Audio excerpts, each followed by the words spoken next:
So you're seeing escalation happening in the Middle East. You saw an ongoing war that we're currently seeing with Ukraine and Russia. And we have China, Iran, Russia, United States, Great Britain, Israel, and other players such as Hezbollah, such as Hamas, such as Arab, uh, Sunni militias, Shiite militias. You have other groups within Russia, within the United States, within Ukraine, etc., all playing roles in an emerging conflict, which looks like it could spread and become possibly World War III. However, one thing I want to point out is that all these actors, particularly the government actors, are doing something called game theory.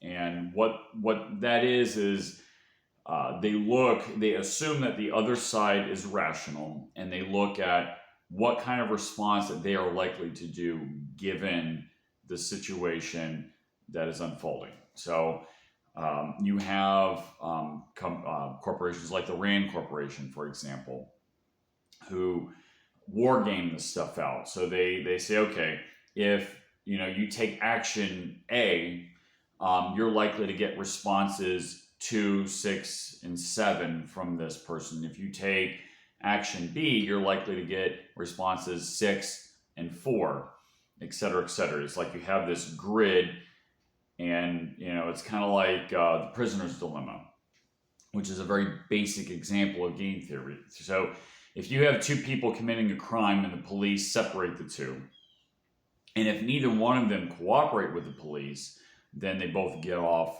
and nothing happens. If one of them cooperates and the other one doesn't, that person who cooperates has a massively reduced sentence, but throws the other one under the bus. If they both cooperate, then they both get in trouble, but they only get a little bit of a reduced sentence.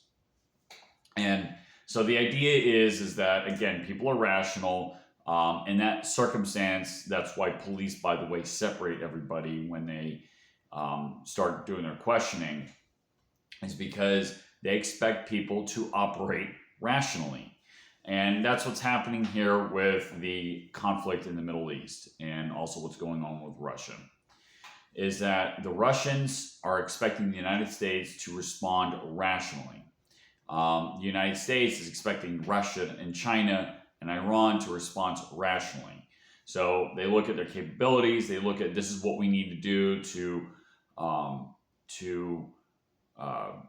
appease our local populations, to say, hey, we're looking strong, we're retaliating with hundreds of rockets, even though a lot of them didn't go to where they wanted them to. Israel has to respond to maintain their credibility with their people, to again look, quote, strong. But everybody is playing this game. Now, it's also based on the assumption that people will be rational. Now, sometimes people emote. They react emotionally, in which case this falls apart. It can escalate very quickly, and something can go very seriously could go wrong. So anyway, I'm just mentioning something that isn't being mentioned by a lot of people with regard to looking at these conflicts.